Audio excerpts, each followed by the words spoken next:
സുഹൃത്തുക്കളെ എല്ലാവർക്കും നമ്മുടെ പുതിരുവിലേക്ക് സ്വാഗതം. ഇന്ന് ഞാൻ നിങ്ങളുടെ അടുത്ത് പറയാൻ വന്നിരിക്കുന്നത് സ്മൃതീശനെ പറ്റി ഒരു കാര്യമാണ് കേട്ടോ. നമ്മൾ കഴിഞ്ഞ ഇടയിലെല്ലാം തുടരെ ചർച്ച ചെയ്തൊരു വിഷയമുണ്ടായിരുന്നു.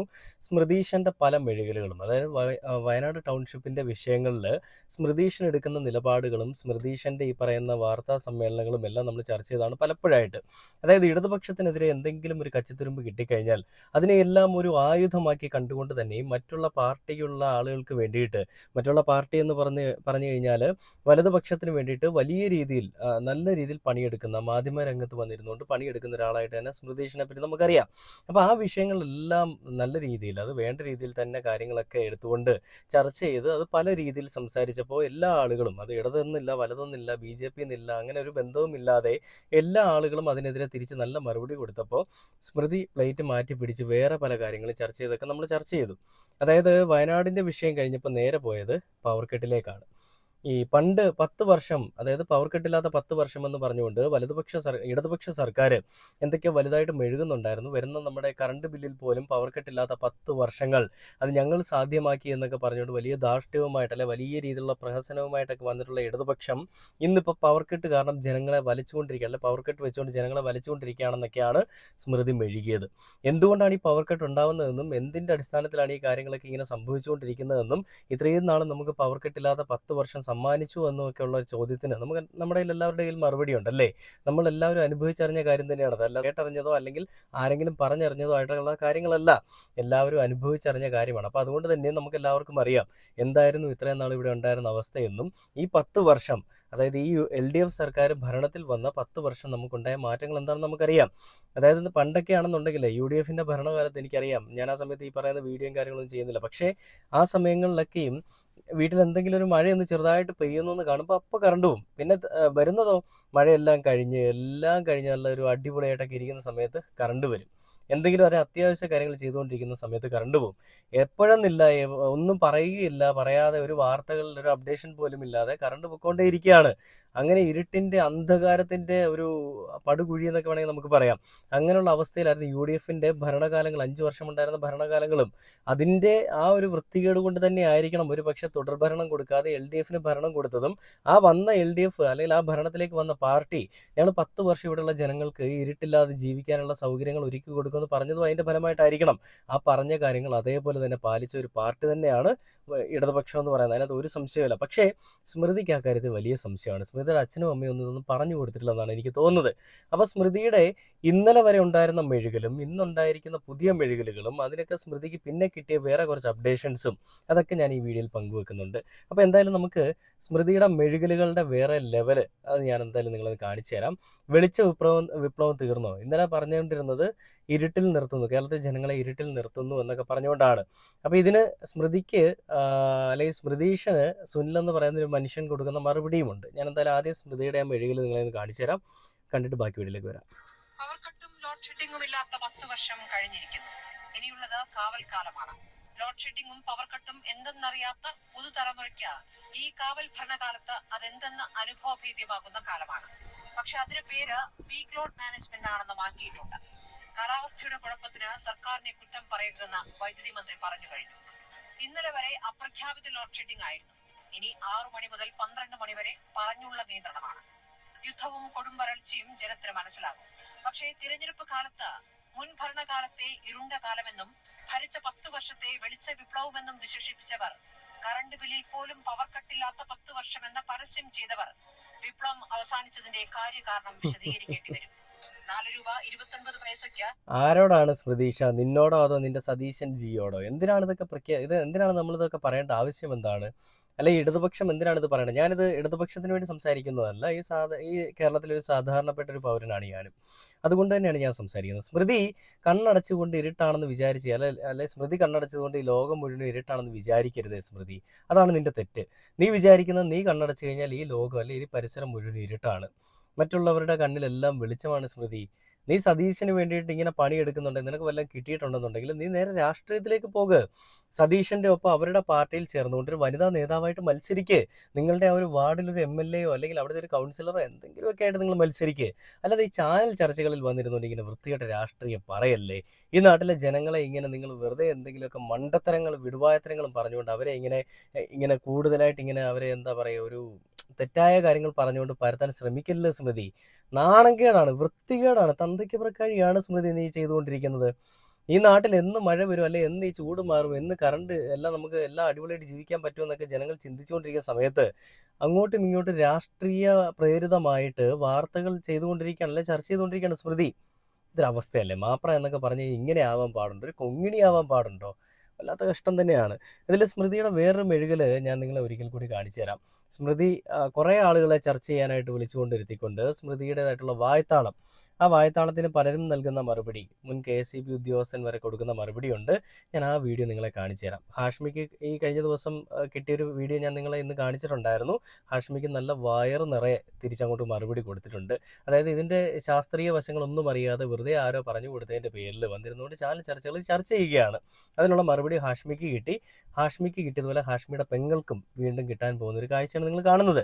ഇനി ഇത് കഴിഞ്ഞിട്ട് വേറെ മറ്റ് സംസ്ഥാനങ്ങളിലെ അവസ്ഥ എന്താണെന്ന് കൂടി ഞാൻ നിങ്ങളെ കാണിച്ചു തരാം. അത് റിപ്പോർട്ട് ചെയ്യുന്നത് സ്മൃതി തന്നെയാണ് കേട്ടോ. വല്ലാത്ത അവസ്ഥ തന്നെയാണ് കേട്ടോ അതങ്ങനെ റിപ്പോർട്ട് ചെയ്യാന്നൊക്കെ പറയുന്നത്. എന്തായാലും ഞാൻ കാണിച്ചു തരാം. നമുക്ക് നേരെ ആ ഒരു അന്ത്യചർച്ചയിലേക്ക് ഒന്ന് പോയിട്ട് ബാക്കി വീട്ടിലേക്ക് വരാം. പ്രതിപക്ഷ നേതാവ് അദ്ദേഹത്തിന്റെ വാർത്താക്കുറിപ്പിൽ പറഞ്ഞിട്ടുള്ള ഒരു കാര്യം റെഗുലേറ്ററി കമ്മീഷനും KSEB നടത്തുന്ന അഴിമതി എന്നുള്ളതാണ്. റെഗുലേറ്ററി കമ്മീഷൻ ശരിയാണ്, ആര്യാട് മുഹമ്മദ് കൊണ്ടുവന്ന ആ കരാർ, 4 രൂപ 29 പൈസയുടെ ആ കരാർ, അതിൽ നടപടിക്രമങ്ങൾ പാലിച്ചിട്ടില്ല എന്ന വിമർശനം ഉന്നയിക്കുകയായിരുന്നു ചെയ്തത്. ആ നടപടിക്രമങ്ങൾ ക്രമീകരിക്കാനുള്ള സാഹചര്യം അന്നുണ്ടായിരുന്നു. വേണമെങ്കിൽ അത് ആ രൂപത്തിലേക്ക് അത് മാറ്റാമായിരുന്നു. അത് ചെയ്തിട്ടില്ല. അപ്പോൾ റെഗുലേറ്ററി കമ്മീഷനും അഴിമതിയുടെ ഭാഗമാണ് എന്ന് നിങ്ങൾ പറയുന്നത് എന്തുകൊണ്ടാണ്? കാരണം ഇപ്പോൾ ഈ റെഗുലേറ്ററി കമ്മീഷനാണ് KSEB അതിരൂക്ഷമായി വിമർശിക്കുന്നത്. നിങ്ങൾ 2024 ഈ കനത്ത ചൂട് എന്തുകൊണ്ട് മുൻകൂട്ടി കണ്ടില്ല? അന്ന് തന്നെ അറിയാമായിരുന്നു വരും വർഷങ്ങളിൽ ഇനിയും കൂടാൻ പോകുന്നു എന്നുള്ളത് അറിയാമായിരുന്നു. എന്തുകൊണ്ട് അത് മുൻകൂട്ടി കണ്ടില്ല എന്നുള്ള കാര്യം റെഗുലേറ്ററി കമ്മീഷൻ ആവർത്തിച്ച് വിമർശിക്കുന്നുണ്ട്. ഈ 10 രൂപ നിരക്കിൽ വാങ്ങുന്നത് തടഞ്ഞുകൊണ്ട് ആദ്യം പ്രതികരിക്കുമ്പോൾ KSEBയുടെ വീഴ്ചകളാണ് അക്കമിട്ട് നിരത്തുന്നത്. ഇവിടെ ഈ പറയുന്ന 4 രൂപ 29 പൈസയുടെ കരാർ റദ്ദാക്കുമ്പോൾ മനുഷ്യന്റെ സാമാന്യ ബുദ്ധി പരീക്ഷിക്കുകയല്ലേ സർക്കാർ ചെയ്യുന്നത്? 4 രൂപ 29 രൂപയുടെ ഒരു കരാർ വേണ്ടെന്ന് വെക്കാനുള്ള അവകാശം ഗവൺമെന്റിനുണ്ട്. പക്ഷെ ഈ 4 രൂപ 29 രൂപയുടെ മണ്ടത്തരമാണ് ഇവരൊക്കെ. സ്മൃതി ഇവരെ വിളിച്ചുകൊണ്ടിരുത്തിയിരിക്കുന്നത് സ്മൃതിയുടെ മെഴുകലുകൾ മറ്റുള്ളവരെ കാണിക്കാൻ വേണ്ടിയിട്ടാണ്. ഏതോ ഒരു മണ്ടനായിട്ടുള്ള ഒരു കൊങ്ങിയെ കൂടെ പിടിച്ചിരുത്തിയിട്ടുണ്ടാവും പറയുന്നത് സർക്കാർ ചെയ്യുന്ന മണ്ടത്തരമാണ്, അല്ല സർക്കാർ ഇങ്ങനെ ജനങ്ങളെ പറ്റിക്കുകയാണെന്നാണ്. എടാ കൊങ്ങിക്കുട്ടാ, നിന്റെയൊക്കെ ഉമ്മൻചാണ്ടി സർക്കാർ ഇരിക്കുന്ന സമയത്ത് നിന്റെയൊക്കെ വീട്ടിൽ വെളിച്ചം എത്ര ദിവസം ഉണ്ടായിരുന്നു? എത്ര ദിവസം കറണ്ട് പോയെന്ന് ചോദിക്കുന്നതിനേക്കാൾ നല്ലത് എത്ര ദിവസം നിന്റെയൊക്കെ വീട്ടിൽ ലോഡ് ഷെഡിങ് ഇല്ലാതെ ഇരുന്നിട്ടുണ്ടെന്ന് ചോദിക്കുന്നതാണ് ഏറ്റവും നല്ലത്, അല്ലേ? അതായത് എല്ലാ ദിവസവും മണ്ണെണ്ണ വിളക്കും മെഴുകുതിരിയും കത്തിച്ചുകൊണ്ട് നമ്മൾ ഇരിക്കണം. എല്ലാ ദിവസവും ഫോണിൻ്റെ ഫ്ലാഷ് ലൈറ്റ് എപ്പോൾ കറണ്ട് പോകുമെന്ന് നമുക്കറിയില്ല, എപ്പോഴാണെങ്കിലും നമ്മൾ അത് ഓൺ ചെയ്തുകൊണ്ടിരിക്കണം. ഇപ്പോൾ ഇവിടെ ആകെ ഒരു അരമണിക്കൂറാണ് ലോഡ് ഷെഡിങ് വെച്ചിരിക്കുന്നത്. ഇത്രയും വലിയൊരു അവസ്ഥയിലും ഇത്രയും മോശപ്പെട്ട സാഹചര്യത്തിലും അരമണിക്കൂർ മാത്രമാണ് ലോഡ് ഷെഡിങ് വെച്ചിരിക്കുന്നത്. ഈ ഒരു സമയത്ത് ഈ ഈ സെയിം കണ്ടീഷനിൽ മറ്റ് സംസ്ഥാനങ്ങളിൽ എന്താ നടക്കുന്നത് എന്നുള്ളൊരു വീഡിയോ ഞാൻ നിങ്ങളെ കാണിച്ചു തരാം. ഇത് കഴിഞ്ഞിട്ട് PR സുനിൽ എന്ന് പറയുന്ന മനുഷ്യൻ സ്മൃതിക്ക് കൊടുക്കുന്നൊരു മറുപടിയും കൂടെ ഞാൻ നിങ്ങളെ കാണിച്ചു തരാം. നേരെ നമുക്ക് അന്യ സംസ്ഥാനങ്ങളിൽ നടക്കുന്ന കാര്യം എന്താണെന്നുള്ള ആ ഒരു വാർത്ത കണ്ടു നോക്കാം. ചൂട് കനത്തോടെ പല ഉത്തരേന്ത്യൻ സംസ്ഥാനങ്ങളിലും മണിക്കൂറുകളോളമാണ് ലോഡ് ഷെഡിംഗ് നടക്കുന്നത്. രാജസ്ഥാനിൽ 6 മണിക്കൂറും പഞ്ചാബിൽ 8 മുതൽ 10 മണിക്കൂർ വരെയൊക്കെയാണ് വൈദ്യുതി മുടങ്ങിയത്. 2 മാസത്തെ പ്രകാരം ഏറ്റവും കൂടുതൽ പവർ കട്ട് ഏർപ്പെടുത്തിയത് ഉത്തർപ്രദേശാണ്. ഹരിയാനയിലും സ്ഥിതി വ്യത്യസ്തമല്ല. സ്മൃതിയെ നമുക്കൊരു 10 മിനിറ്റ് പവർ കട്ട് ആയാൽ തന്നെ വലിയ രീതിയിലുള്ള പ്രശ്നമാണ് ഇപ്പോൾ കേരളത്തിലാണ് അനുഭവിച്ചുകൊണ്ടിരിക്കുന്നത്. ഇതിന്റെയൊക്കെ സാഹചര്യങ്ങൾ ചർച്ച ചെയ്യുമ്പോഴാണ് ഉത്തരേന്ത്യൻ സംസ്ഥാനങ്ങളിലേക്ക് നമ്മൾ വരികയാണെങ്കിൽ പവർ കട്ട് അതിരൂക്ഷമാണെന്നാണ് ഏറ്റവും പ്രധാനപ്പെട്ട കാര്യം. ഈ പഞ്ചാബിലൊക്കെ 8 മുതൽ 10 മണിക്കൂർ വരെയാണ് വൈദ്യുതി മുടങ്ങിയത്. പക്ഷേ അവിടെ വൈദ്യുതി ഉപഭോഗം റെക്കോർഡിലേക്ക് എത്തിയതോടുകൂടിയാണ് ഇത്തരത്തിലേക്കുള്ള ഒരു തീരുമാനത്തിലേക്ക് പഞ്ചാബ് സർക്കാരിനെ എത്തിച്ചത് എന്നാണ് അഭ്യൂഹങ്ങൾ വരികയും ചെയ്തത്. രാജസ്ഥാനിലേക്ക് വരികയാണെങ്കിൽ കഴിഞ്ഞ ദിവസം 6 മണിക്കൂർ പവർ കട്ട് രേഖപ്പെടുത്തി വീട്ടിൽ കറണ്ട് ഇല്ലാതെ പുറത്ത് ഇറങ്ങി ഓടിയ ഒരു കുട്ടിയുടെ ദൃശ്യങ്ങളടക്കം സമൂഹ മാധ്യമങ്ങളിൽ പ്രചരിക്കുന്ന സാഹചര്യമുണ്ട്. ഹരിയാനയിലാണെങ്കിൽ 5 മണിക്കൂർ വരെ ലോഡ് ഷെഡിംഗ് ഉണ്ടായേക്കാം എന്നുള്ള ഒരു പ്രഖ്യാപിത മുന്നറിയിപ്പ് കൂടി നൽകുകയും ചെയ്തതാണ്. ആ സമയത്താണ്, അതായത് 6-7 മണിക്കൂർ അല്ലെ 8 മണിക്കൂറോളം ലോഡ് ഷെഡിങ് നടപ്പിലാക്കിക്കൊണ്ടിരിക്കുന്ന മറ്റ് സംസ്ഥാനങ്ങളുള്ളപ്പോഴാണ് കേരളം എന്ന് പറയുന്ന ഒരു സംസ്ഥാനത്തിൽ ഒരു 10 മിനിറ്റോ 20 മിനിറ്റോ അരമണിക്കൂറോ ഒരു ലോഡ് ഷെഡിങ് നടപ്പിലാക്കുമ്പോൾ കുരു പൊട്ടുന്നത്. ഇനി സ്മൃതിയുടെ കുരുപൊട്ടൽ നമ്മൾ അവസാനിക്കുമെന്ന് വിചാരിക്കും. ഒരിക്കലുമില്ല. സ്മൃതിയുടെ കുരുപൊട്ടൽ ഇങ്ങനെ കണ്ടിന്യൂ ചെയ്തുകൊണ്ടേയിരിക്കും. സ്മൃതിയുടെ വിഷമം എൽഡിഎഫ് സർക്കാർ തന്നെ കുറ്റം പറയുന്നുള്ളതാണ്. അല്ലെങ്കിൽ എൽഡിഎഫ് സർക്കാരിനെതിരെ സംസാരിക്കുമ്പോൾ തനിക്കെതിരെ ആക്രമണങ്ങൾ നേരിടുന്നു എന്നുള്ളതാണ് സ്മൃതിയുടെ ദേഷ്യം. അല്ലെ സ്മൃതിയുടെ അങ്ങനെ ഒരു മനസ്സിൽ അങ്ങനെ ഒരു ചിന്താഗതി ഉള്ളതുകൊണ്ടാണ് സ്മൃതി ഈ ഇടതുപക്ഷത്തിനെതിരെ വലിയ രീതിയിൽ മെഴുകിക്കൊണ്ടിരിക്കുന്നത്.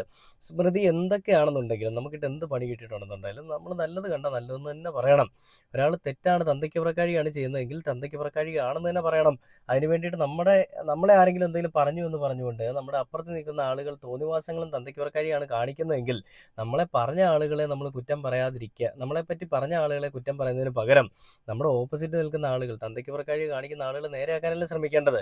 എന്തുകൊണ്ടാണ് നമ്മളൊരാൾ പറഞ്ഞതെന്ന് മനസ്സിലാക്കാനായിട്ടൊരു കഴിവുമില്ലാതെ, എന്താണ് ഇവിടെ നടക്കുന്നതെന്ന് മനസ്സിലാക്കാനായിട്ട് സാമാന്യ ബോധം പോലും ഇല്ലാതെ, എവിടെ നിന്നോ ജേർണലിസവും പഠിച്ചിറങ്ങി അതിൻ്റെ സർട്ടിഫിക്കറ്റും കൊണ്ട് അതിൻ്റെ ID കാർഡും കൊണ്ടൊക്കെ തൂക്കി പിടിച്ചുകൊണ്ട് വല്ല മാധ്യമങ്ങളിലും കയറിയിരുന്നുകൊണ്ട് മറ്റുള്ള പാർട്ടികൾക്ക് വേണ്ടിയിട്ട് അഴിമതി വീരന്മാരും പീഡന വീരന്മാരും അഴിഞ്ഞാടി നടക്കുന്ന ആളുകളുമുള്ളൊരു പാർട്ടിക്ക് വേണ്ടിയിട്ട് ഇങ്ങനെ വന്നിരുന്ന് സംസാരിക്കുമ്പോൾ നിനക്ക് നാണമാവുന്നില്ല എന്നാണ് ഞാൻ ചോദിക്കുന്നത്.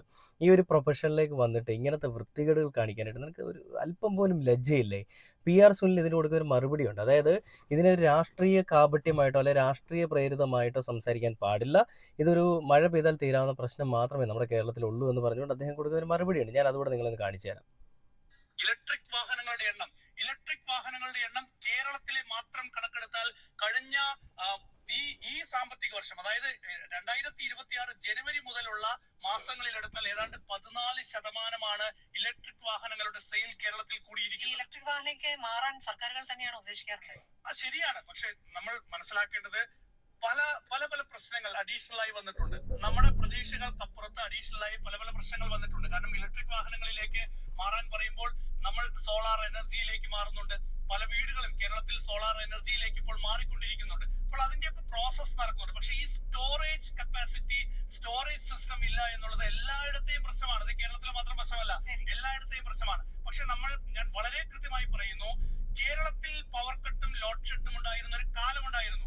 2016 മുൻപ് 2015-16 വർഷം കേരളത്തിൽ 3700 മെഗാവാട്ട് വൈദ്യുതി ഉപഭോഗം ഉണ്ടായിരുന്ന സമയത്ത് കേരളത്തിൽ ഒരു ദിവസം 1 മണിക്കൂറായിരുന്നു പവർ കട്ട്. രാത്രി അരമണിക്കൂറും പകൽ സമയങ്ങളിൽ അരമണിക്കൂറും. വ്യവസായ സ്ഥാപനങ്ങളിലാണെങ്കിൽ അത് 1000 യൂണിറ്റ് വൈദ്യുതി ഉപയോഗിച്ചാൽ അടുത്ത മാസം, ഈ മാസം 1000 യൂണിറ്റ് വൈദ്യുതി ഉപയോഗിച്ചാൽ അടുത്ത മാസം 750 യൂണിറ്റ് വൈദ്യുതി ഉപയോഗിക്കാൻ പറ്റൂ. അതിൽ കൂടുതൽ ഉപയോഗിച്ചാൽ കൂടുതൽ പണം നൽകണം. അങ്ങനെ 25% വൈദ്യുതിക്ക് യൂണിറ്റിന് വ്യവസായ സ്ഥാപനങ്ങളിൽ അന്ന് പവർ കട്ടും ഉണ്ടായിരുന്നു. അപ്പോൾ ലോഡ് ഷെഡിംഗും ഉണ്ടായിരുന്നു, പവർ കട്ടും ഉണ്ടായിരുന്നു. 2015-16 വർഷം അന്ന് എന്തായിരുന്നു കേരളത്തിന്റെ പ്രശ്നം? കേരളത്തിൽ വൈദ്യുതി എത്താനുള്ള വഴിയില്ലായിരുന്നു. ഇന്ന് കേരളത്തിൽ വൈദ്യുതി എത്താനുള്ള വഴിയുണ്ട്.